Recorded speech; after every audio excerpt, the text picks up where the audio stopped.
আজকে অরণ্য ষষ্ঠী গোটা রান্না। বন্ধুরা দেখো, এই সব জিনিস দিয়ে গোটা রান্না হবে।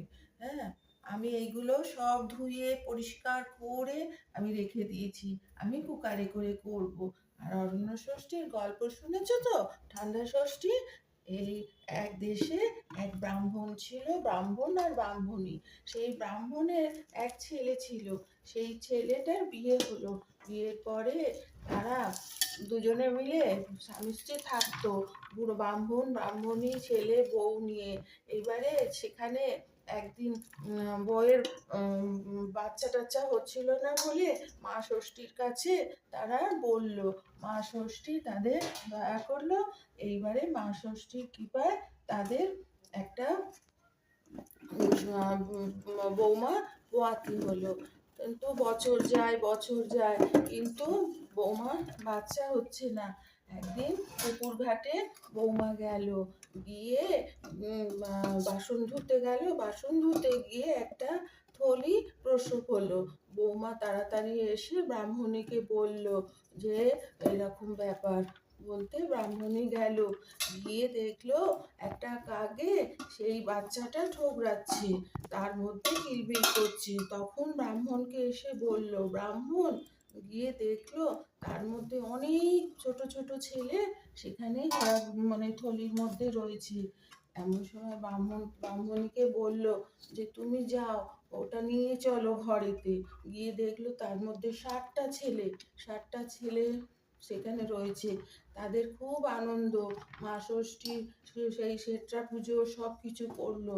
করার পরে সেই আর ছেলে পুলে দিয়ে নিয়ে সংসার করতে লাগলো।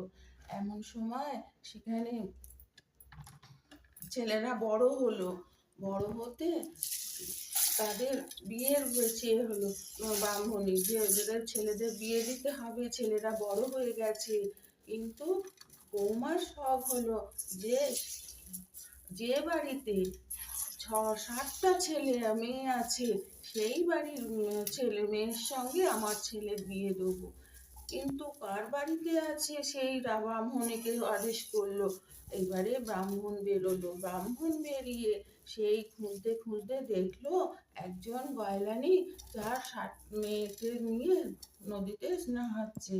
এমন সময় সেই গিয়ে জিজ্ঞাসা করলো যে তুমি কে বাছা? বলে আমার এই অভাগী, এরকম 7টা মেয়ে হয়েছে আমার। বলে আমার নাতির সঙ্গে তোমার বিয়ে দিতে হবে, চলো তোমার বাড়ি। বলে সেখানে গিয়ে কথাবার্তা বলে বিয়ের দিনক্ষণ ঠিক করে এলো। আসতে এসে বিয়ের দিন টিন ঠিক করে এসে বলল। তাদের ঘটা করে বিয়ে থা হলো। এমন সময় তাদের ঘর 60খানা ঘর করে দিল, দিয়ে সেই ঘরে তারা রইল। একদিন সরস্বতী পুজো, পরের দিন ঠান্ডা, সেদিনকে আবার ষষ্ঠী। হ্যাঁ, সেই ষষ্ঠীতে ব্রাহ্মণীর শখ হলো যে আমার ঠান্ডা জলে চান করবো না, গরম জলে চান করবো। আর ঠান্ডা ভাত খাবো না, গরম ভাত খাবো। বউরা তো এদিক ওদিক দেখছে কি ব্যাপার, কি হলো, তাই করে দিল। দিয়ে সব খাওয়া দাওয়া করে শুয়েছে। সকালবেলা উঠে দেখে সবাই মরে গেছে। নাতি নাতবউ সব, বিড়াল কুকুর। তখন কাঁদছে ব্রাহ্মণ।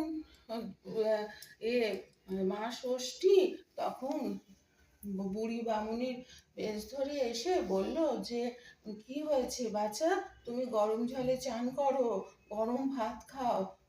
তখন ও পায়ে পড়ে কাঁদতে তখন বলল যে তুমি করো, ওই ষষ্ঠীর দই এনে আগে কুকুরের কপালে দাও আর বেড়ালের কপালে দাও, দিয়ে সব নাতি নাতবউদের কপালে দইয়ের ফোঁটা দাও, দিয়ে তার ষষ্ঠীর জল ছিটিয়ে দাও। তখন দিতে তারা সব বেঁচে উঠলো। তারপর থেকে এই শীতল ষষ্ঠী শুরু হলো। ওই জন্যে ঠান্ডা ভাত খেতে হয় গোটা সেদ্ধ দিয়ে দই দিয়ে। ওই দিনকে গরম খেতে নেই, গরম জলে স্নান করতে নেই। এই জন্যেই শীতল ষষ্ঠী, অনেকে ঠান্ডা ষষ্ঠীও বলে।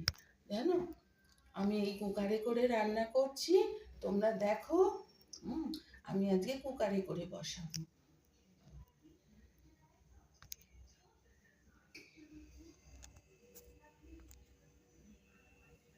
আমার এই গোটা সেদ্ধ হয়ে গেছে।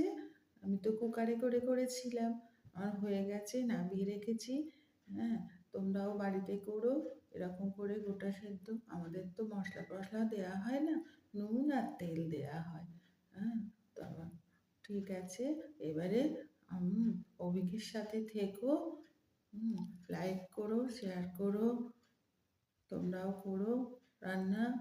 ভালো থেকো, সুস্থ থেকো।